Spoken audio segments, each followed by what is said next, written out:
Hello, everyone. We are live. It's Friday. We made it to Friday, the final week, the final day of the final week before the actual NHL season begins. And that's the final week of non-regular season hockey. That's what we're excited about. Yes, exactly. This is, and I think tonight, like the final night of preseason hockey. Is that true? No, tomorrow night. Tomorrow's the last one out there. Yes, and we will not have any preseason games canceled by power outages. Yeah, You don't know.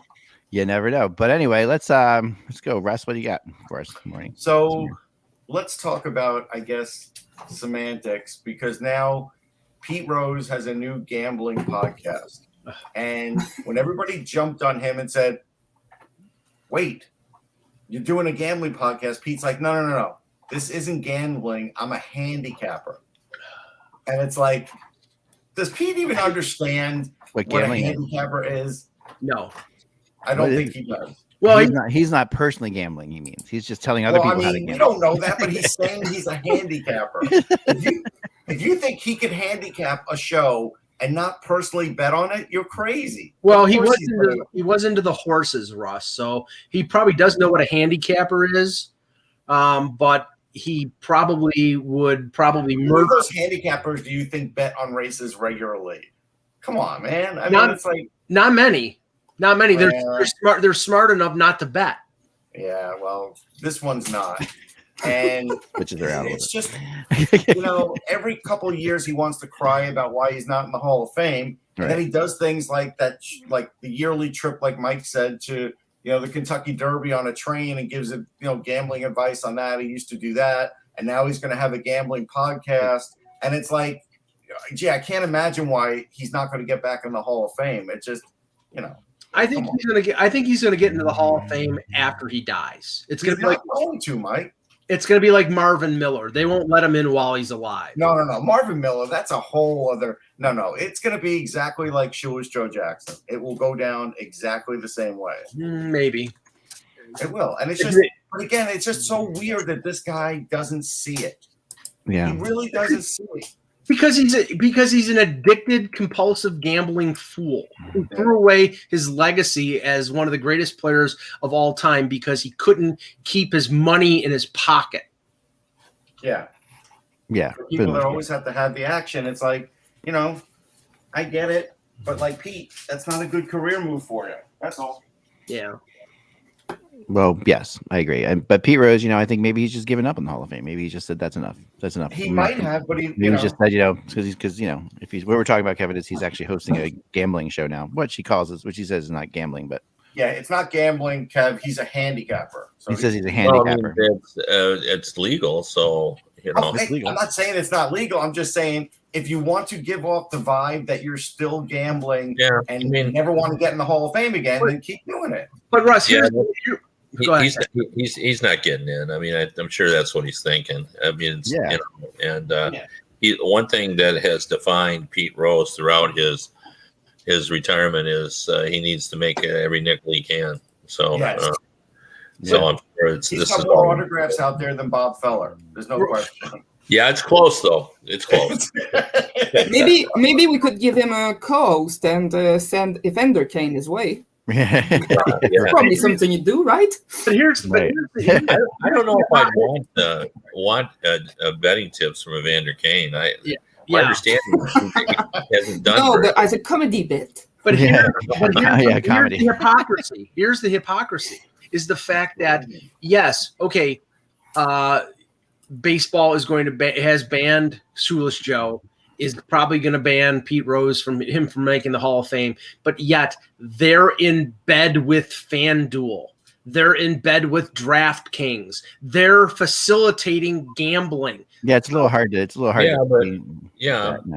hypocrisy there, but their argument of it would be, everybody can gamble. In fact, I would say the hockey world is probably the players are more attuned to gambling than the most individuals, but you can't bet on your own sport, but you can certainly bet on baseball or all that kind of stuff. Yeah. That's allowed now. Anyway, all right, let's get going here. We got a lot to talk about and a whole lot of time to get there. All right, here we go. Hello, Hockey World. It's Friday, October 8th, 2021. I'm Michael Agello. I'm Carey Price. Russ Cohen from Sportsology. Kevin Allen from Hockey Buzz. And Eklund from Hockey Buzz, and we're watching HockeyBuzzcast on HockeyBuzz.com. This is the podcast that comes every Monday through Friday to fill in the comings and goings in the hockey world. And today, we did want to have Corinne in the beginning of the show to sort of go through the Carey Price situation with her a little bit. So what are your thoughts here, Carey? Well, I wasn't entirely shocked when the news came out. I mean, Carey Price has been this strong, this rock-like person for Canadians for years. And he's been injured so many times, and it must have taken its toll eventually. I mean, being in pain continuously is really, really bad. And the days of the strong, silent type, as they would say in The Sopranos, are now gone. Back in the days, a guy would be called soft if he went to his childbirth, right? Right. That's strange now. So now we're moving on where people can actually say, yeah, I've got mental health problems and I need to get that taken care of. I'm not sure if he would have done it if Jonathan Drouin didn't last year, but I'm glad he actually did it because, at one point it's enough. The guy has had enough and that's fine. And to be fair, from a hockey point of view, in the last few years, Canadians have done without Price quite a bit, because he's been injured so very often, and they've actually survived. So I don't want to see anyone get on his case about this. This is just as serious an injury as any physical injury is. And the guy is, entitled to have that sorted out. He needs help, he'd ask for it, and that's just great, really. That's the way I see it. I think that's really well said. Well put. I do. I thought they handled it really well. Like I said yesterday, I thought his wife handled it really well. Yeah, she did as well. I'm glad that she came out and said, she kind of specifically said it's about mental health, whereas Marc Bergevin couldn't really go there. Yeah. All he said was that it's confidential. I'm going to leave it up to him to say what he wants. And clearly, Carey Price is not on social media right now. Right. But he told his wife, yeah, you can say that. And that was great. I think it's been handled well, but I don't know if you've seen Marc Bergevin's press conference at all. I didn't see it, no. Okay, because at one stage, I think it was Eric Angels from Sportsnet who actually asked him, 9 years in, how do you describe or what does your relationship to Carey Price mean to you? And Bergevin just couldn't answer. He started crying. He just fought back the tears. And, that just shows you how much passion and pressure there is in a job in Montreal. It's a giant, pressure cooker. When even the GM is breaking up in tears, I mean, that says it all. And we saw him as well breaking tears back when he signed Gallagher to an extension, but those were tears of joy. Yeah, Yesterday was a lot less comfortable viewing. It was just like, wow, this is serious stuff.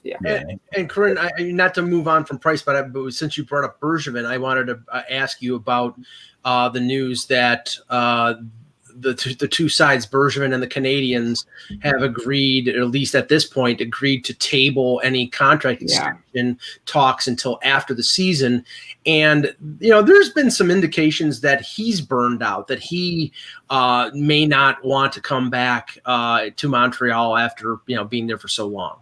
I think it's Dreger who said this morning that the problem actually is on the amount of the contract and not on whether he wants to come back or not. But I do see your point. The way he talks sometimes in the press conferences, he does look like a guy who needs some rest. And when he was going to take a holiday this summer, well, the Kane just he always does, he's always looked that way. I mean, he is a perfect Montreal GM in so many ways because of the fact that he does bear the kind of passion that you see out of Montreal fans, and in the past we were joking about this because in Philly right now we have two old Montreal guys in Alain Vigneault and Michel Therrien running around, and these guys definitely keep it like very close to the vest, not emotional to and it's different, and then that's how you think of old school Montreal. That was just, it was all business, all completely like that.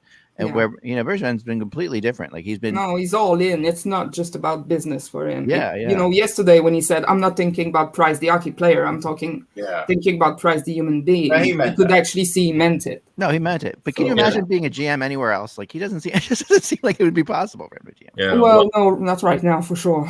Well, it's interesting. What you said, Corinne, about like nobody can really understand sort of the pressure of being a Montreal goalie, but the Montreal coach and GM is close.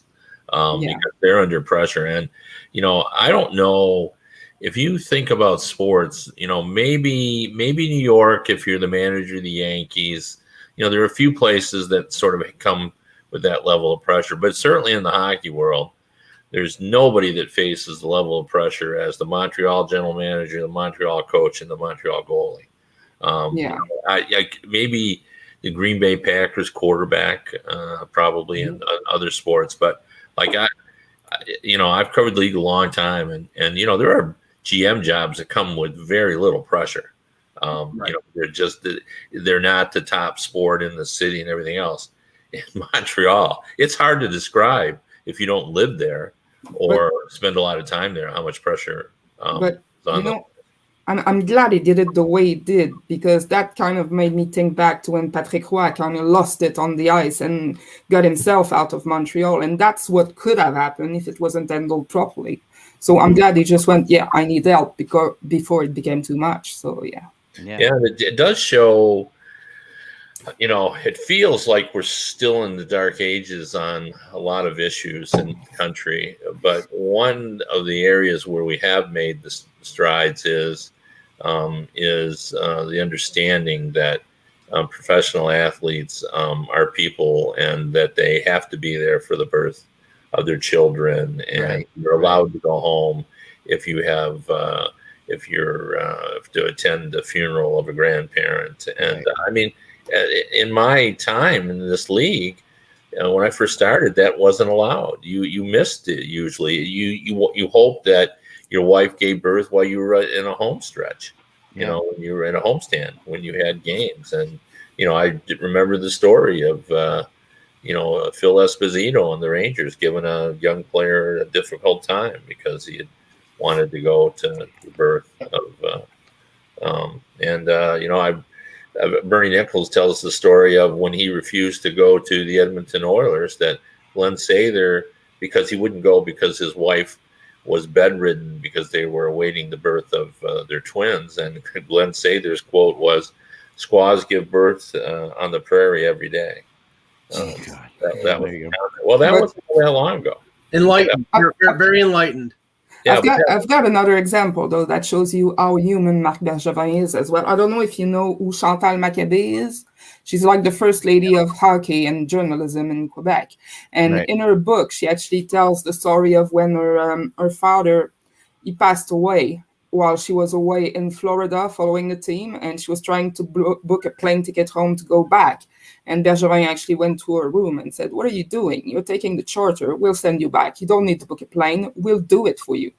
That just shows you the kind of guy he is. That's just, oftentimes, when a guy ends up becoming a general manager, as a matter of fact, we're going to do this story in Detroit. I want to talk to Jim Devellano. Did he know when Yzerman was a young man that he was going to be a general manager? But people did say that about Bergevin. When he was playing, first of all, he was one of the funniest guys in the league when he played, hands down. Every conversation with him was like he was practicing a comedy routine. He was very, very funny, but the level of insight he had was quite unique. Just in terms of, he just saw the game differently. And he talked almost managerial as a player. He wouldn't have said that's what he was doing, but that's what it felt like when he would talk. Yeah.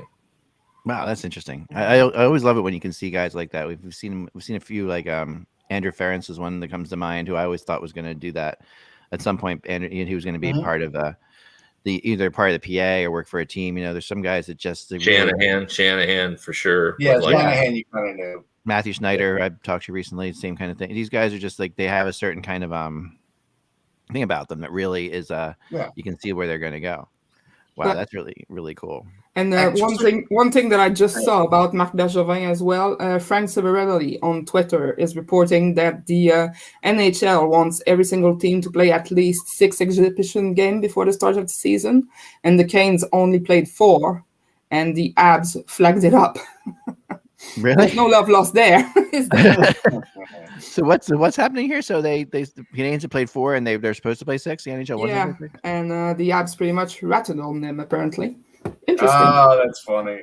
Yeah, really? It is. Yeah, I don't think it's that big a deal. I mean, Well, usually, they're the ones losing the revenue.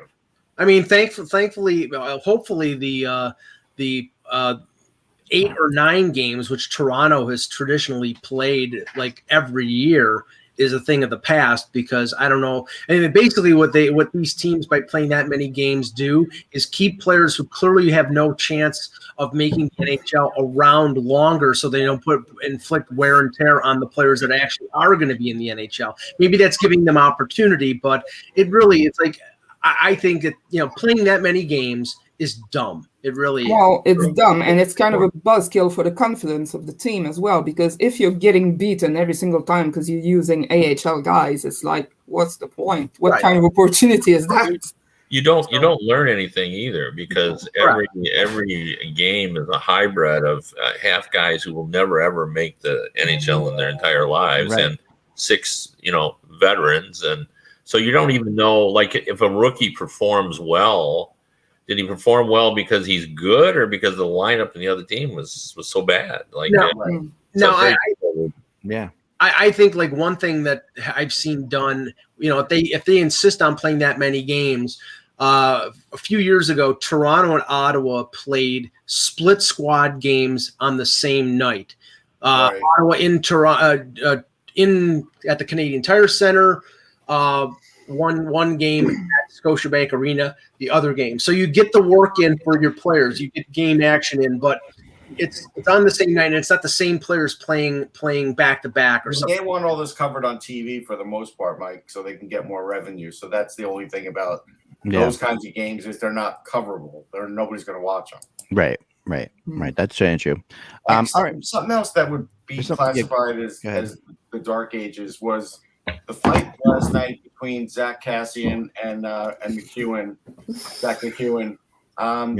If your helmet comes off in a game and you don't go right to the bench, you're assessed a penalty. If your helmet comes off and you're fighting, nobody stops fighting, which they should, and the refs just stood around and watched until he did hit the ice, and then they decided to break it up. And it's like, nobody should be allowed to fight without a helmet on, and if it comes off, that should end it. The player should know better, and the ref should know better. Did Kassian take it off, or no? I don't believe he took it off in the course of the fight. But even it was off at the beginning, regardless. But I don't think he. The concept of fighting with a helmet on has always been ridiculous, anyway. I mean, the idea is it's to. I think we're just at the point of getting rid of fighting, Russ. If you say that, I mean, I know that, but it's at least supposed to help you when you get slammed to the ice, which inevitably happens all the time. And of course, it happened this time, and he hit his head on the ice, and he was motionless for a while. Then everybody after says, "Hey, it's great, he's okay." But again, there's going to be a day where somebody's not okay. These players purposely wear their helmet loose, so during the fight, that the helmet gets taken off by the other guy. It's got to change. It's got to change, because that situation is going to get worse. Like, we're going to see there's fewer fights, but we're still going to see a worse example of that one day. And it's never on purpose, because they're fighting. I get that. But the idea is it could have been catastrophic again. And we're just sort of like, kind of waiting until it's too late and something bad happens. Well, we're not serious about it, because if we were serious about it, we'd ban fighting. Right. That's the thing. That's what it comes down to. That's what I'm saying. I mean, it's really that point. But the NHL doesn't want to do that, because there is still a significant part of the fan base who love fighting. For sure. There's no doubt about it.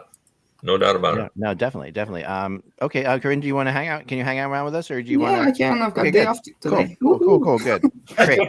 Okay, I've got a few. I've got something real quick. Okay, go ahead.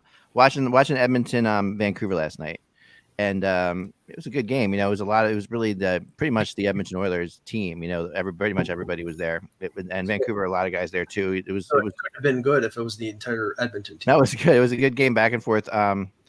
Except for one of the guys that they're using on every first power play was they were bringing Alex Chase out there to play on every power play, and I'm like, oh, he must have signed a contract, right? The guy's still on a PTO, and to be honest, and this morning I checked again, he's still on a PTO as of now. Yeah, he looked amazing in that game, and if he's not signed today or by somebody else, it's ridiculous. I mean, he scores a goal, hits 2 crossbars. It's just like he could have had a hat trick in that game very easily, and he's on the first power play with Hughes and Pettersson and the whole gang. How is this guy? What are they doing? You know, like how is this guy still on a PTO at this point? They may have to wait until they put Furland on LTIR. Yeah. Maybe that's it. Open up the cap space because they're right up against it with the contract. Maybe that's what's happening because I just feels like they're giving him way too many roles and made way too much time right now. I would bet you anything they have a deal under their hat that probably a couple days into the season once Furland is put on LTIR that it gets announced. Yeah. Historically, you tend to give guys on tryouts, all good opportunities. Like they're playing the heck out of Bobby Ryan in Detroit too, and they may sign him, but they may not. Yeah. Well, how has Bobby Ryan looked in Detroit? Has he looked okay? Yeah, he's looked good. He hasn't been unbelievable, but he can still find soft areas of defense, and he gets a lot of scoring chances, and he's real good with the younger players. So I think it's probably, if they're going to keep some younger players, they may try to keep him as well to help in that regard. Let me ask you, if you had one roster spot left and you had to choose between Bobby Ryan and Joe Veleno, who would you pick? That's a tough call. There's been a lot of discussion about that. The fan base obviously wants the young player. But Blashill has been insistent that you can't just be a little better if you're a rookie. You got to be way better. That's the exact phrasing he used. You got to be way better, And he says, I'm not interested in you is what he told the rookies. I'm not interested in you making the team. I'm interested in you making the team way better. And I think that's the way they're viewing this. Like his quote, and everybody laughed about it, but I think it was a good way to put it. He said, it's got to be so obvious that my wife knows that you should be on the team. So, I think it would be a great story idea, although I didn't get anywhere with it, to interview Jeff Blashill's wife today. There you go. Yeah, right. Make the team. Milano has looked really good. I mean, he's just been. Yeah. He's been. He had been solid, and then he's gotten better. It's funny, but the question about him when he was drafted is, he's going to play in the NHL. He's going to be a solid two-way player, but is he going to score? And now that he's right on the verge of making the team, the question that everybody says, he's going to be make the NHL. He's dependable. He's solid, but will he score? We still don't know the answer to that. What's interesting? Pre-draft, when I had a long conversation with him, he really sort of bared himself because he knew his whole reputation was based on scoring, and he stopped scoring. Right. And he felt like that was going to change because it was sort of like a mental block almost. It was like one of those things where it just wasn't going in, but he was going to continue to do everything right. Well, he still has the shot, as you saw last night, Kev. Now he's 15 pounds stronger, and he does do those other things. Like it's just, if he gets power play time, he's going to score. Well, it's split. I mean, I've talked to obviously a lot of people about it. Yeah. And it's 50-50. Some scouts think he'll be scoring. He's never going to be a great scorer. Like we don't. No. But some think he'll score enough. And all we're really asking is, like, he's not a top line player. So is he a second liner or is he a third liner is really what we're debating. So Right. That makes sense. Yeah, I mean, wasn't that really the book on Rasmussen as well? He's an killer, but scoring is going to be challenging. His whole thing was in juniors he scored a lot on the power play and not much 5-on-5. Yeah. And so, as Kevin had pointed out, because I ask him about Rasmussen every year, he has sort of changed and transformed himself. Now he's just not going to be a huge scorer. That's all. Yeah. They gave him the Jordan Stahl speech. Like, he's been compared to him for a long time, but they actually sat him down and they actually have Mark Stahl there. So, he can sort of contribute. And they basically said, you gotta try to be Jordan Stahl, who started out his career was a very effective third line player. Yeah, maybe the best third line center in the league. And then over time, as he started taking advantage of his experience and his savvy, he became more than that. And that's what they're telling him. Maybe you can do that. Bertuzzi played last night. Kevin, that was interesting. He played well too. He looked really good. He did. He played more than hasn't played in 7 months. Right, played 20-some minutes, didn't he? And no, he played 17, but that was more than anybody else. Right. Out there, and he looked good. There's some tension here.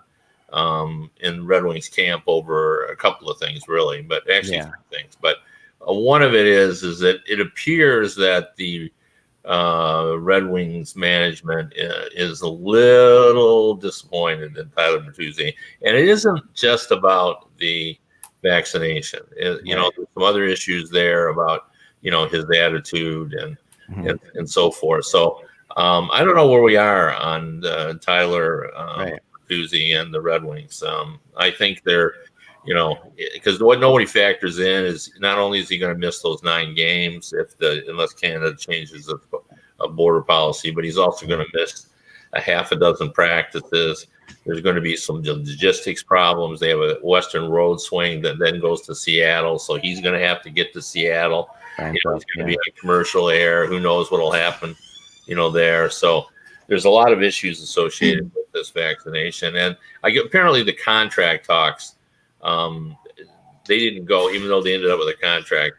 There might have been some bad feelings there. Oh, okay, interesting. One last thing, because you've seen them all along. I only watched last night's game, but I did see what I was hoping to see from Moritz Seider and the way he was moving the puck, the way he played offensively. And you were talking about how he needs to still run. Yeah, they've been he's been a mixed bag. Like and I wrote a story where I basically said, and everyone should know this, but we always forget, and that includes the media. Sometimes we overhype players to the point that we forget they're only 20 years old. And these guys that have been around the league, have been doing these things, and they got all the tricks in the world, and he hasn't adjusted to all their tricks. So, he has looked very much like a rookie defensively. He has had his struggles, and, even with the success he had at the World Championships, that's an all-star team that kind of comes together, not a cohesive team where guys know each other and where they're going to be and stuff. So basically, Blashill has said publicly just that. Like, when asked how he was doing, he'd say, well, some shifts he looks really, really good, and other shifts, and he was a legitimate -3 in a game in preseason. And by that I meant that he was responsible for those goals. So they just, they expected that, and maybe we all should have too, because he is such an incredible talent. But there's no question he's going to get top 4 minutes because they want him to develop. And he got his first preseason goal, and he's got no level of intimidation. In fact, that probably hurts him defensively because he's very, very cocky. And he's going to get top 4 minutes at the Olympics because Germany released their top 3 picks, and he was. I was a little surprised. Not, I know he did great with them at the World Championships, but Draisaitl, Grubauer, and Seider were the 3. So, and I know there are other German players in the league, so I was a little surprised. I would have picked somebody instead of Grubauer, but otherwise it's fine. Yeah, he would pick Thomas Greiss, even though he's not German. Absolutely, yes. That's not true. That's okay. Continue. You stunned me with your lack of response. It's just not true. That's okay. Okay. There was most of the other teams we heard about the U.S. with Matthews, Kane, and Seth Jones, but the Russians announced Vasilevsky, Ovechkin, and Kucherov as their top 3. Switzerland, Nico Hischier, Roman Josi, and Timo Meyer as their top 3. This one I thought was a little funny, Russ. Denmark, Nikolai Ehlers, Oliver Bjorkstrand, and Alexander True. They did not name the goalie who likely is their starter in the Olympics, the guy who is now the starter for the Carolina Hurricanes. Yeah, it's interesting. That's an interesting one. And Mike, who did China have? I don't know. Nobody. They didn't announce anybody. I don't know how they're going to field a team. I know. This is the biggest farce about the whole thing. It's like when you play China, teams are going to score 10 goals against them. They didn't even say names yesterday. Yeah, I remember. I don't know if it was a World Championships or an Olympics, but Bob Mano, who was this is back in the '80s. Bob Mano, who played for Vancouver and Toronto. He had dual citizenship. He was a Canadian, and he also had Italian citizenship. And he played for Italy in an international event because he apparently wasn't good enough to play for Canada. I mean, is that what's going to happen? It's going to be all like Canadian, Canadian Chinese players. Yeah, probably. But you know what it's going to be like? You know, when you were, and maybe you didn't go through this, but when you play a lot of recreation softball, and I know Russ plays, so you've probably experienced this. Mm-hmm. When you're putting together a tournament, sometimes you end up with an uneven number of teams. So someone makes a call, and 12 guys show up with no uniforms, and they throw them in, and they play in the tournament.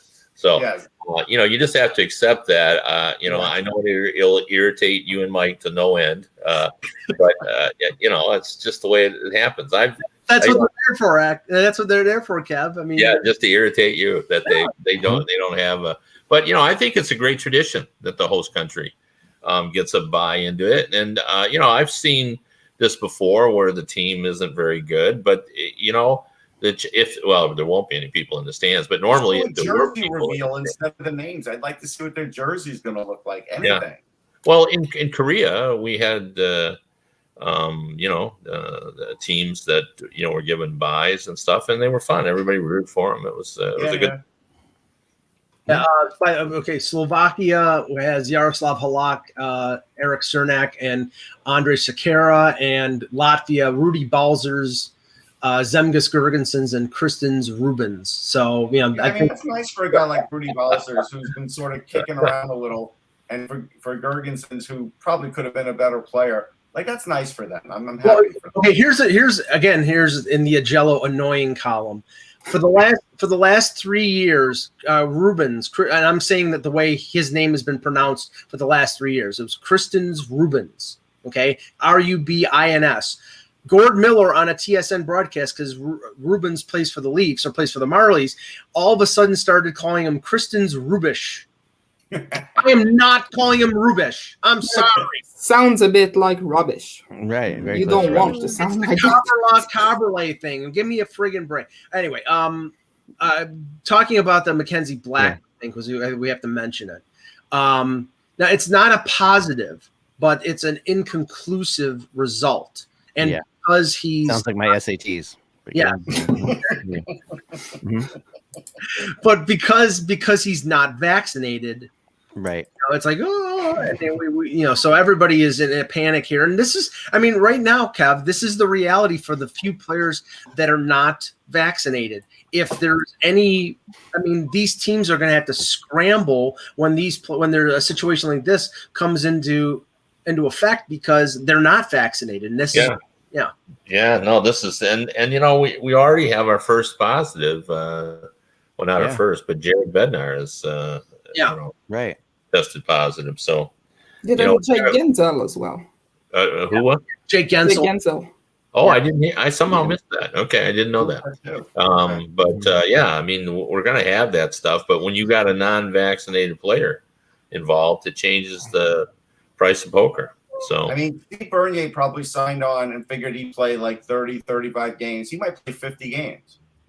Yeah. What I'm curious, they paid $4 million. Maybe they knew. What I'm curious about, Russ, is they don't know about Blackwood. They have Wedgwood as their third string goaltender. Last year they claimed your favorite Aaron Dell off of waivers. He was on waivers today or yesterday. There you go. That's who's going to play for China. They're not going to claim Aaron Dell, Mike. They won't. Well, they will. Is he eligible to play for China, Aaron Dell? Probably. Everybody is in a way. Maybe. I don't know. Perhaps. All right. Well, somebody said in the chat that Cliff Poo is going to play for China, which means that they'll be serving a poo-poo platter. Never mind. Oh boy, here we go. And there you have it, folks. If you had 34 minutes and 18 seconds that Mike said something that you can't let your wife listen to, there you have it. What's wrong with that? Okay, you're fine with that. I'm just kidding. I'm totally kidding. You're having fun with it. All right. On the edge. Here we go. Okay. So why don't we talk about We're going to talk about a team today that is going to win the Stanley Cup, and my latest team that I think is definitely going to win the Stanley Cup.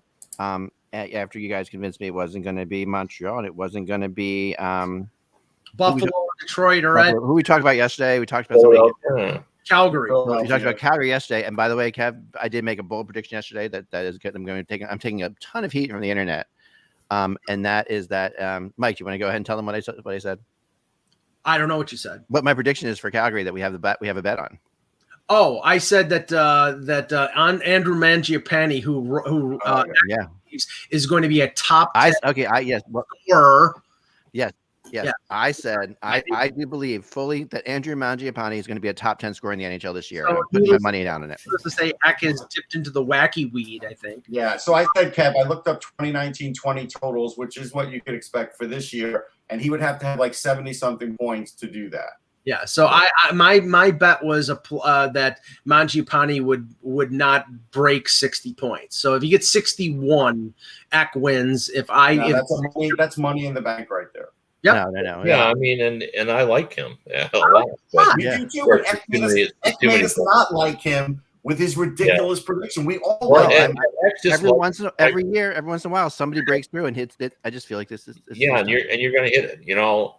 It's kind of like the guy that always takes the upset, and sooner or later you're going to hit it.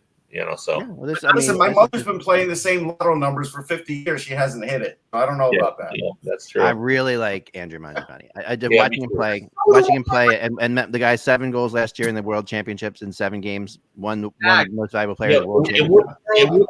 It would be interesting, to get you on a couch with a psychologist and to find out why. You know, like you love Sorokin, as we all do. We think he's a good goalie. Yes. But you've got to say he's going to be Rookie of the Year. And the rest of us are just saying, boy, we really like that Sorokin. Right. So what is it about the rest of us that can just say a guy's really good? But you got to go that extra mile. I sometimes really believe in somebody. I mean, I also say the same kind of things you say all the time, but there's certain players that I just fully believe in. And had Varlamov gotten hurt last year, which happens a lot, and already has happened this year. Had that happened last year, he's Rookie of the Year. It was a World Championship where they all had to live in a bubble, and they had to basically bribe players to go to. So, they put up 7 goals in 7 games. I know, Eck, but it wasn't even to the level of normal quality for World Championships. Usually, these players, after they get eliminated, they want to go to some place in Europe and have a vacation and play in the World Championships. These guys had to stay in a hotel room, in Riga for a month. Well, let's talk about your new obsession. Let me give you a couple examples. Okay. Mike Matheson was the best defenseman at a World Championship pre-COVID, and he is certainly not among the best defensemen in the NHL. Okay. Philip Peroni of the Detroit Red Wings was voted the best defenseman at the World Championship. Okay. And, again, he's a decent player, but we wouldn't say he's among the best defensemen in the league. Yeah. I mean, sometimes though, have you ever had this happen? And this is why I said what I said. Everybody you talk to, and for whatever reason, every time you turn on the radio and everything you listen to, one player keeps coming up, and that has been Andrew Mangiapane. Like it's for some reason I just can't, and you'll notice it now too. It's the Mangiapane factor. Once you bring his name up, you guys will all hear his name 3 times said by 3 different people by the end of next week. That's my prediction. He's a good player. Are you resorting to black magic now? Yes, I am. All right, let's move on to the team that's going to win the Stanley Cup, since Calgary obviously isn't going to. Despite their breakout season of Andrew Mangiapane. So this year, I'm now going to a team that's in the news today, and I was going to do one of 2 teams today when I woke up. I was going to do Vancouver or Florida, and then of course the news broke that Florida had signed this morning signed an extension. Alexander Barkov, starting next year, will be making $10 million a year. Right. Remember, this is the exact deal, the same deal that Jack Eichel signed. I mean, not the bonuses, but 8 years, $80 million. But it's in Florida, Mike. It's not in New York. You just stole my thunder. Yeah, sorry. Yeah, so I'm sorry about that. It's $10 million a year, but in Florida, that's like making $11.5 in Buffalo. But that's also $500K less than Sergei Bobrovsky, who gets that to open the door on the bench. True. That's a very good point. But that was not Bill Zito's signing. So Bill Zito signs this guy, and I talked to the general manager earlier this year, and I said during the offseason, I said, what about Barkov? What, and he said, I don't even worry about it. We got it. Because he kept, and I said, well, when you're going to, and it, oh, no, it'll happen. It was the kind of thing that he Zito has the kind of a thing, and I will say he was mentored by Lou Lamoriello. Lou Lamoriello is the guy that he models himself after. And Lou had that, and I think Bill does the same thing where he gets some players one-on-one and talks to them. And he talked to Barkov right away when he got there, when he first became the GM, and he felt like he knew he was on the same page with this guy, and that if he did all the stuff he was been doing to make this team better, Barkov was going to come for that number, and he did. Well, I mean, Kev, I look at this deal, and he is one of the best two-way centers in the league. Undoubtedly, and now there was some question early in his career whether he would be able to score at a high level, and now he's a point per game or higher first line center. So it makes sense for Florida to spend a significant amount of money to keep Barkov in the fold for 8 years. Yeah, he does a lot more than scoring. So that's right. And there's no question he's a big body too. Yes. Which really helps, but. You can make a case if you determine now like who the top 7 or 8 best players in the game, like Barkov's in that list. Yes. I don't think there's any question when you add in that his Selke to go along with his offensive potential. Being a big body, you can't eliminate leadership as well. He's got a little Pied Piper in him. They follow him. So this is a good signing. I find it curious, and be interesting to talk to Bill about this, but I've always sort of noticed that, and I don't mean that they overpay, but when I see former agents who have become general managers, I think about Pierre Lacroix when he was in Colorado, Brian Burke. They're not timid, like when a GM signs a player to like that $10 million contract, he's trying to hold his hand back, he just can barely do it. With former agents, they see value because they've had to make this case so often to paying guys, what they're worth. And, they're not as timid to do it. So I'm glad they paid Barkov. I'm glad Zito signs him. I mean, he's a very important player. They've never really been able to fully establish themselves in the marketplace. You need to keep guys like Barkov. So this is a important signing. That's what I think. I like the fact that they signed their top guy and they are keeping him. It makes the organization have more credibility. If you look in Ottawa, they're always losing their best now Tkachuk doesn't want to sign there long term because he's seen it all. He's like, I'm not staying there. Right. And Zito saw the other side of that when he was in Columbus. Right. So he knows what it is when you can't keep your best player. So again, I think that is just another layer of motivation for him to say. It's hard to believe he's only been there 1 year as a GM, isn't it? It feels like a lot. Well, he's really been revolutionary. And I keep saying this to people, and I bring it up, but what is one of the axioms in our game is, well, you can't trade the whole team. But Bill's sure tried. He picked up 14 guys. Yeah, right. And Jim Rutherford did that when he went to the Penguins. But so I just thought it was an impressive performance. And, what they were, look, he kept all the core guys, but that's just being smart manager. Yeah, sure. Yeah, he kept the core guys. But what their success, that was Bill Zito. That wasn't the guy before him leaving him a deal. Like he made a lot of terrific moves. And, the Bennett and the Reinhart acquisitions. Yeah. Man, like I just think those are terrific. He got young players who are already accomplished. Bennett less than Reinhart, but still there's some level of accomplishment. No, I think that's absolutely true, and I think that coming in from the very beginning, making the moves he made right off the top. I mean, his very first move, going out there and getting I can't think of it. Hornquist. Yeah, Hornquist. I'm sorry. Getting Hornquist was a tone setter. Like that was like, to me, that was like, this is what when you get Hornquist, that's the kind of player you get when you're ready to win. Like you're going to go. That's the kind of guy you get when you're, and their team didn't seem like they were team positioned to win a Stanley Cup in the next 3 or 4 years. But he goes out there and makes Hornquist, and that's you don't get Hornquist to bring him onto a team that's in a rebuild. But he gets them. He goes out and gets them because he knows them. He knows the personality he's going to bring it. And the biggest thing he saw when he got there was they needed an attitude adjustment, and they needed to know who the Florida Panthers were. He said to me over and over, because this is a kid who grew up in around Chicago. Like he knows who, the Hawks situations like that. He needed to know. They needed to know who the Panthers were, and Hornquist. He's like, we are going to be like Hornquist. That's what we're going to be like. We're going to be tough. We're going to be hard to play against. We're going to be, we're going to have some skill, but you're going to hate to play us. We're going to really drive you crazy. And this is what he's surrounded him with. He's surrounded with other players like that, and then other players who weren't even like that, like Huberdeau and players like that, have way more of an edge because they're playing with Hornquist. That's what ends up happening, and you see it. I mean, Huberdeau had a great year last year. This is not a hard team to make an argument for that they're obviously Stanley Cup contenders because they took the Stanley Cup champion Tampa Bay Lightning to 7 games, despite the fact that in that series their goaltending was terrible. Honestly, I mean, it really was not good in that whole series. Dredger did not have a good playoff against Tampa, and they had to go to Bobrovsky. They ended up remembering Game 7 with Spencer Knight in goal. Game 6, it didn't go 7. I'm sorry, they took him to 6 games, but they end up with Spencer Knight in the elimination game. That tells you if you're into your third string goalie in a series in Game 6, your goaltending has not been good, right? They got to that point where they put him in there, and without any fear, they put him in there. And that's another thing that I like the way, and I think that Quenneville and Zito are very well matched in that aspect, that they're not afraid of things. They're not afraid to make moves like that. They're not afraid to put Spencer Knight in that situation. One of the guys that's really been interesting in camp for them and has gotten 4 points in 3 games is Owen Tippett. And on top of it all, remember, this is a guy that this is a really good prospect, right, Russ? I mean, Owen Tippett was. Oh yeah, he's always had a pro shot, and he's a big, strong kid, but his skating was a little off.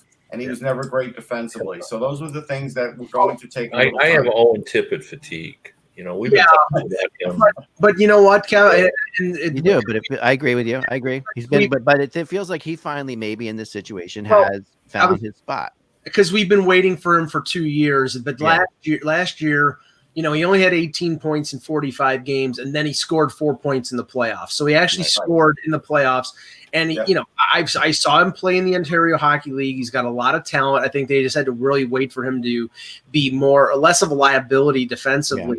Yeah. And he worked at the American Hockey League on that. So he can be a contributor. I think the big move for them obviously was the acquisition of Reinhart, because that gives them depth of scoring. Yeah. And I actually think bigger than that though was Bennett. I really think Bennett is bigger than Reinhart, because Bennett brought them something, and I talked to them about this at the time, brought them something that they didn't have, which was like they didn't have a speedy guy that would buzz around in the and then make people crazy like that. They'd have to chase him. Like Bennett was a chase. You have to chase him. Bennett's like an uncaged lion right now, because he after being stifled with your Stanley Cup choice from yesterday, Calgary, he had 15 points in 10 games, and he's a pain in the ass to play against. He's another one of those guys. He's got that same attitude. He's got the same attitude, but he's fast and has that attitude, and it makes players insane. And they basically told him, when Calgary kept trying to get him to do this role or that role, they told him to be Sam Bennett. Go out there and be Sam Bennett, and that's what he did. The fact that they lost Ekblad last year was devastating, but yet it didn't really affect them all that much at the end of the day. I mean, he could have just made them that much better. Do they beat Tampa? It's hard to say that they beat Tampa. They would have a much better chance. A better chance for sure, but they still take Tampa. They still played Tampa tight throughout that whole series. Sure. But it's possible that Tampa though is enough that Tampa's just so good that they probably find a way around. They finally, in my opinion, that Tampa probably just was going to find a way to beat anybody last year that they had to beat. I mean, but if Tampa doesn't get back Kucherov in that series, they don't win it. That if they go into that series, you watch that series, Kucherov's the difference. Kucherov was ridiculous in that series. The power play was ridiculous, which changes the whole game, because if your power play is dominating, then suddenly Florida had to play a little bit more careful. They couldn't take the penalties, and they're not a team that likes to play careful. So I think that now, I asked some people down there. I said I'm writing an article about this, about who, about the Florida Panthers are going to win the Stanley Cup, and what would be my lead. And the lead was kind of surprising, what I was told. Bobrovsky returns to form. That was the lead that I was given. And I know that's kind of like, but that if they're going to win the Stanley Cup, that's kind of their feeling. Part of that is a brilliant move to like take the pressure off of Spencer Knight completely. But I think that they are looking at it right now like Bobrovsky can return to form, and he was a Vezina guy, and he's not. It's not that long ago. If he returns to form, they're going to win the Stanley Cup. That's the thing. And that's where I'm skeptical, Kev, because obviously, I mean, I think Florida's team defense is okay. It's not great. I think they like to score more than they like to play defense, which is unusual for a Joel Quenneville team. And if they're like that this year, then Bobrovsky is going to have to play, better than he has the last 2 years. And I don't know. I'm getting the impression that the Bobrovsky that we see now is the Bobrovsky we're going to see between now and the end of his career. Yeah, I think you're right. I mean, yes, he did win Vezina Trophy, but, Jim Carey won one in 1996. He won too. So, Theodore. Yeah. But Kevin, what do you think? Well, I mean, that's he's won 2. Like if you win 1, you can do it, by accident. You win 2, you've been a good goalie, and I totally buy into Florida having a chance to win it all. I like this team. I think that Reinhart is just as important as Bennett. I mean, I agree with everything you said about Bennett, and maybe they feel they need that more. But the consistency of Reinhart's scoring now. He is a very consistent player now. It took him some time to get going in Buffalo, but when he did, now he's a proven scorer, and adding secondary scoring I think is important in that division. I think Florida's a legit cup contender, but I think they're going to do it with Spencer Knight now with Bob. I don't think Bob will be the answer. The only thing Bob can do is play games so Knight doesn't play too many games. But I think in the end it's gonna be Knight. Yeah, but you can't rule it out. I mean, I know what you're saying, and I don't think that it's wrong for you to say that, because Spencer Knight's an incredible talent. But it wouldn't be unthinkable that Bobrovsky could play well again. I mean, it's not like he forgot how to play goal. He just hasn't performed. No, it's just every year it gets further and further away from that guy, and that's the only problem with that. But they had stretches last year when they thought they had him back. He was winning games, Kent, but he still wasn't looking great. Well, this is the thing I question, Kev, is we know Joel Quenneville. We know his history going back to coaching in St. Louis, coaching in Chicago. There are certain players that he trusts, that he sticks with, that he plays to death. And Bobrovsky, in his time there, I mean, who would start Chris Dredger over Bobrovsky? Well, Joel Quenneville will. So I don't know whether that level of trust is there. Yeah. Yeah, Quenneville can get a good hate on. Like once he decides that he doesn't like you, and then that's why a lot of people wondered how Bill Zito and Quenneville were going to work together, because Quenneville's hard to play against. Yeah. Like how many times the one guy that really comes to mind, and it turned out I guess Quenneville was right because he never did anything. But if you remember, Bowman made a big deal, and he got Rundblad, the defenseman, David Rundblad. Oh, yeah. And Quenneville, so legend has it, saw him in one practice and said, no. Yeah, He never played him, Yeah. And, he never got going, and that deal didn't turn out to be as big as I think Stan Bowman, thought it was going to be. So somehow they've got a good or at least a workable chemistry in Florida, and they seem to be on the same page in getting players, although I don't know what Quenneville could say when Bill Zito says, hey, I'm bringing in Reinhart or I'm bringing in Bennett. I mean, these are all these are all top-level players. But, the subtle moves that he made, changing up the defense and Gudis. They go from being one of the teams that lowest in the league in hits to being one of the highest in hits. Yeah, and Gudis is another example of like a great locker room guy. We knew him in Philly, Russ. He was like, and you said, and when he goes down there, I'm thinking that's a fantastic move. I really think that's a fantastic he is a good locker room guy. And would he be a leader there? And I was talking there. They were a little surprised he wasn't that much of a leader. Well, yesterday I'm watching in the preseason game, and when the game against Tampa, when Florida's skating off the ice, who's the one guy that's standing at the door tapping everybody when they go in? But Radko Gudas, he's waiting for everybody, which is one of your typical And what's interesting for Florida is now the margin of error is really tiny for Tampa Bay, because they still have the talent to win. Like, you can't say that they have no chance to get a three-peat. But, before they had a lot of depth. Yeah. And that depth is gone. They've got enough talent to win, but if somebody goes down, they're in trouble. They just don't have that, And the other thing, and Mike's brought this out on a couple of occasions, he's right about this. The best thing about their salary cap position is it's spread out. They've got the money. They're paying a top goalie. They're paying a top defenseman. They're paying a couple of great, scorers. So, they have it spread out. So as long as those big three don't go down, Kucherov and Vasilevsky and Hedman, they're going to be there, but they're not quite as deep as they once were. Right. Yeah, and Huberdeau's got another year on his contract before he's a UFA, but his contract expires the same year that Hornquist's does. So there's $5 million coming off a little over $5 million coming off the books that they can give part of that to Huberdeau. They'll sign Spencer Knight at that point too. So they're going to have some interesting choices to make. Obviously, when they get to that, at that point, there's going to be some. Vetrano is a UFA next year, I think, and he is, or is he RFA? He's one or the other. No, Vetrano is a UFA after this year. After this year, right? So the UFA next year, right? Yeah. So he's one of their silently great players. That one of the players that really has worked well for them. I think he could end up being sacrificed because of. I don't think that will kill them because they still have depends what they have to give up. But I think Barkov, this is not like Florida generally to be a cap team. And maybe the owner is just is flying on the same Kool-Aid that we're all flying on and being like, yeah, I'm just going to go for it. Which is very possible. But and they have a legit cup chance. Yeah. Because if they get saddled with having to play Tampa, they can beat Tampa.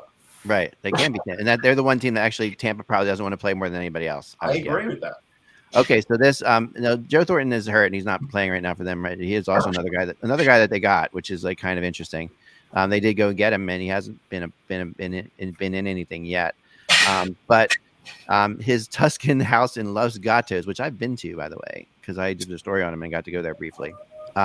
Has been dropped in the price to $9.199 million. That's a bargain. Yeah. Los Gatos is probably one of the most expensive places in the world to live.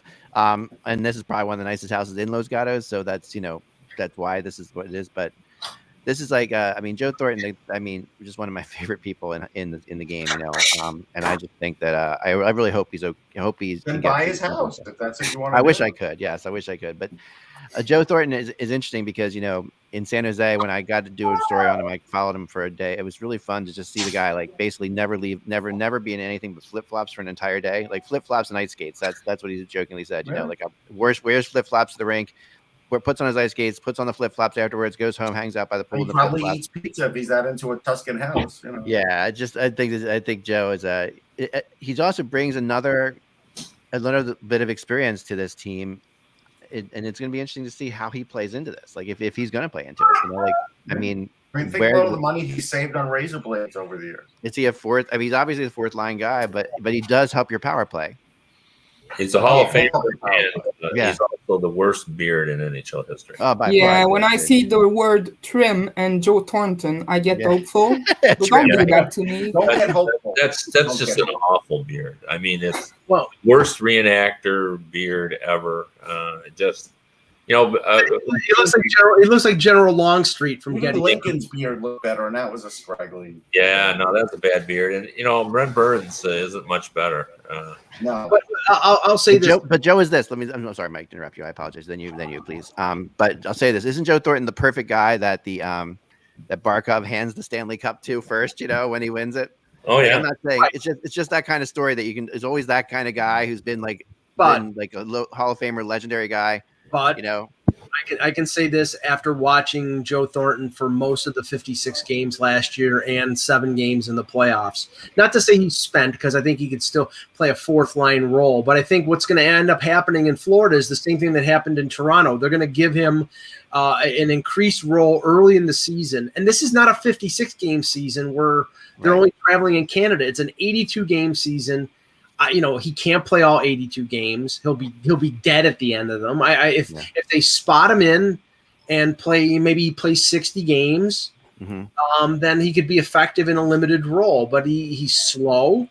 And he still has his good. He's still a good passer, but I don't think he can score much. So I wasn't like completely upset with Florida, with him going to Florida, because I think at the end of it in Toronto, really they had him and Spezza on the line, and one guy had something left in the tank and the other one didn't. And Joe Thornton was I don't think that's likely to happen in Florida, to be honest, because Florida is not Toronto. They don't have nearly 10 million in 4 guys and just whoever go back to the flip-flop life, Mike. I mean, he's going to go back to the flip-flop life in Florida. He's going to be able to do that again, And I also think his hockey card this season in Florida will say, left wing / pseudo assistant coach. I think that's absolutely true, and I think maybe he ends up being a coach at some point in his career, because he could definitely do that. I think that's a great point. It really is. I mean, this is a team that they have a lot of young players. They have a lot of young players on this team, and he does bring something. He's a legend. He walks into the room and he's a legend. Like you saw that, Mike. You saw him. It's just he is a guy that he has an aura about him. I don't know. I don't know when the last time he was clean shaven. I did a video the last time I was in San Jose. This is a long time ago. NHL 2K6, and I was in it, and then Joe Thornton after me, talking about the game, and he was completely clean shaven. And I'm not sure. It's probably only a year or two after that, and then he started with the beard. Like, he's had the beard for a while. He has, to the point where I think if he shaved it off, he would look 25. Like, he probably would. So used to seeing him with that beard, but he really is. Like, sometimes, reputations, really aren't accurate. They just see an older player and they think, well, he's good in the room. But in Joe Thornton's case, he really is. Like, he has an ability to connect with younger players, and guys just like having him around. He just makes everyone comfortable. He's a very relaxed guy. And the last thing I'll say on Florida before we get their percentages on making the playoffs, percentages of winning the Stanley Cup from you guys is this. They were also the finalists, and they came very, very close to signing Chara, which would have been a really interesting thing had they gotten that done. I don't, what he would have added. Again, I don't know that I think it's kind of great they didn't get him in some ways, because their defense is pretty solid, but Chara is definitely, listening to Lou this morning on XM, he was being interviewed, and he's just over the moon happy about signing Chara. Yeah, if he's so over the moon, then why don't release his contract? Is that bothering you, Mike? Because he doesn't have to. Is that bothering you, Mike? Well, it's bothering. The same reason I don't release your contract, Mike. I'm not saying a word, Ak. I'm not saying a word. Yeah, because people would be shocked. Yeah, I think we should. The best way to get a increase in your salary is to make your salaries public. So that's true. That's why ours will never be public. Anyway, moving on. Let's. I don't know where to go from there. You also talked about Parise too. It was really, really interesting. You got something else, Mike? Please continue. No. Since we're doing our percentages. I'm sorry. Let me. Okay, 538. Who, like I said, they calculate not only political odds but sporting odds. They have the percentage of the Panthers winning or making the playoffs at 67%, and of winning the Stanley Cup at 4%. So now we can make our predictions. That's a good. Can you bet on that? Can you put money down on that? That's like, what happens how does that work? I'm sure FanDuel or DraftKings has odds. No, they do. These guys don't. They don't. Yeah, but that's not an odds thing. I was wondering how that worked. Anyway, well, okay. I don't understand why would you want to bet on that? If 4% say that's like, I don't know, picking out to 125 to 1. I would put money on the Florida Panthers at 25. Yeah, no, they're not. They're in the top 6 or 7. Yeah. That's 4% is crazy. Yeah. Yeah. All right. So let's the percentage of making the playoffs. We'll start with Corinne. I think they make it easily. Quite frankly, like 80%. Okay. Wow, that's exactly what I was going to say. 80%. What about chances of winning a Stanley Cup, Corinne? That maybe 6%. I think 4 is too low. I'd give them 6. 6-2. Okay. I'm going to go really high and say 10%. I think they have a 1% chance of winning the cup. Yeah, that's pretty good. I like that. All right, Mike. Making the playoffs, I'll go a little higher than both Kevin and Corinne because I think they're a lock for one of the top 3 spots. So that's like 85%.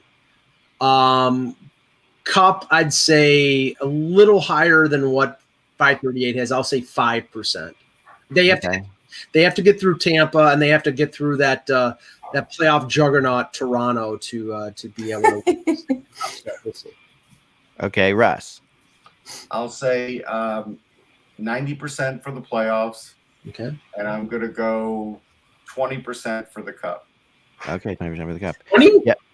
20. Yeah, I mean 5. That's great. Wow. Yeah, I mean, I'm going with Russ on the. I was going to go 18% to win the cup. I'm up there too. I mean, what team would you? Who's your favorite to win the cup, and what percentage would you give them, Kevin? Like, if you were to say Tampa, like, what would you say? Yeah, well, I don't know that I'd say. Or whoever, yeah. Well, I'd probably say Colorado would be close to 20, but I'm not sure I would put anybody at 20. Right. The top 3, the top 3 in terms of the cup would, in my mind, would be Colorado, Vegas, and Tampa. Still, Tampa's weakened, but they're still Tampa. But I think Florida can beat Tampa, and I think Florida has an excellent chance coming out of the East. What's really interesting about Vegas, though? Like, when you look at their roster and you look at their center ice, well, how in the world do they have so much success? Kevin, I have to take a bow officially because on this show, when that 3-way trade happened between, and Russ can attest to this, that 3-way trade happened between Philadelphia, Nashville, and Vegas. I said that Nolan Patrick was going to end up being the number 1 center on the Vegas Golden Knights. And in the last preseason game, he was playing in between Pacioretty and Mark Stone. If they're playing Chandler Stevenson at number 1 center, I knew that they were, Kelly McCrimmon, because he had Nolan Patrick in Brandon, and he was a 2nd overall pick, that they would, and now they paid him a couple $1 million, that they were going to at least try to see if he could play between those 2 guys, and they're going to do it. Not whether it be successful, I don't know. I get the other 2 are rock solid and play great defense and everything else. Nolan Patrick's not ready for that. The last time I looked at a depth chart, it was still Chandler Stevenson. Now, that was just a few days ago, so. I mean, they're both not number 1 centers right now, and the reality is, you can build really nice things out of balsa, but you don't want to build a baby stroller out of balsa. I'm not sure that Vegas is going to be. Nolan Patrick's tough. I'm not sure Vegas is going to be as good as they were. I don't think their handling of Marc-André Fleury went down well in the room. To be honest, I'm not sure they're going to be as good. I agree. I think that's the kind of the thing I want to end with today is the discussion we sort of had at the end of yesterday.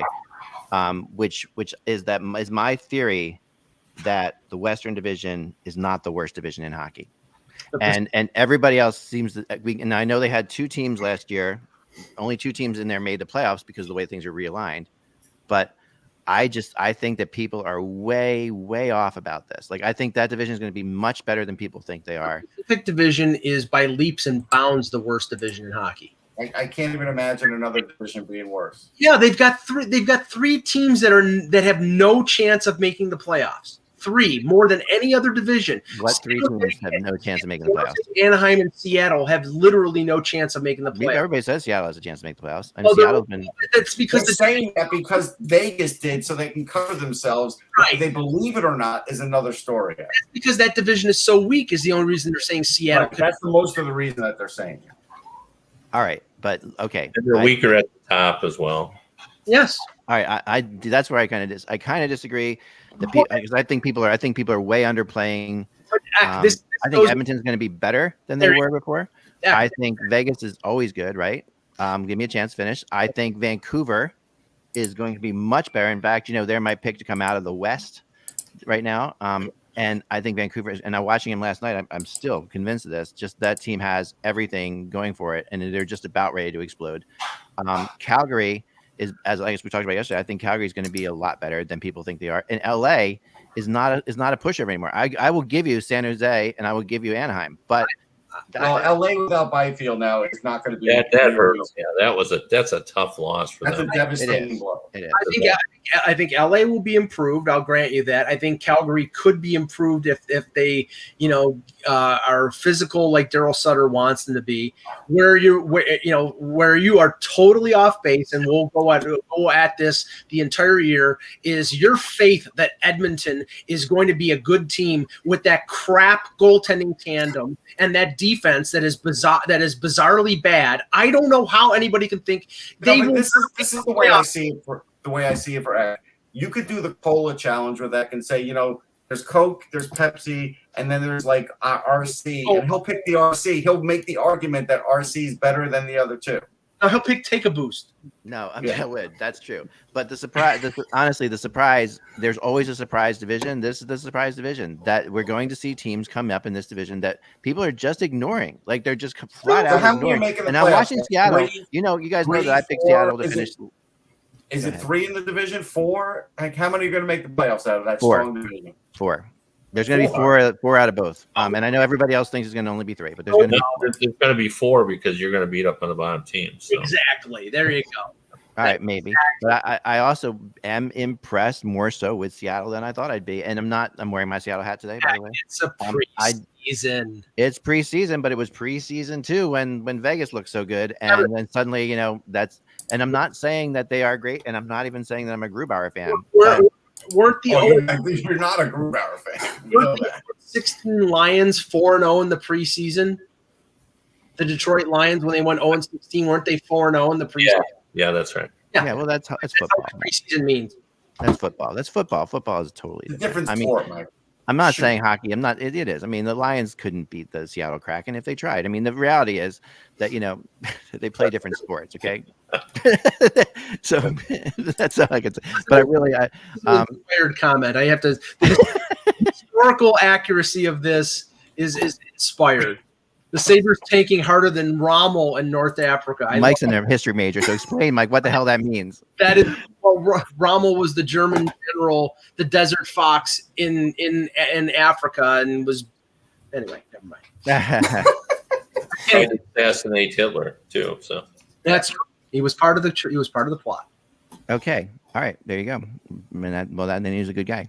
All right, so here we go. That's all the time we have for today. I'm not sure of that. Okay, well, maybe not. My opinions on him are. He still was a Nazi. I don't say he's a good Nazi. Okay, no, then I will not say. I don't know. I'm sorry. I apologize for everything I've said about Rommel. I don't agree with anything. I was wrong. Rommel is just don't worry. I don't know what the hell I'm talking about. I don't know history. I never picked that category in Trivial Pursuit. I would never do it in a million years. It's just not my world. That's okay. History are things that happen. I'm not concerned with that. I'm concerned with what's happening now. Show, please. Moving on. Remember, without the buzz, I guess it's just hockey, and it's the weekend. So enjoy yourself. Last weekend before real hockey. Go. Enjoy.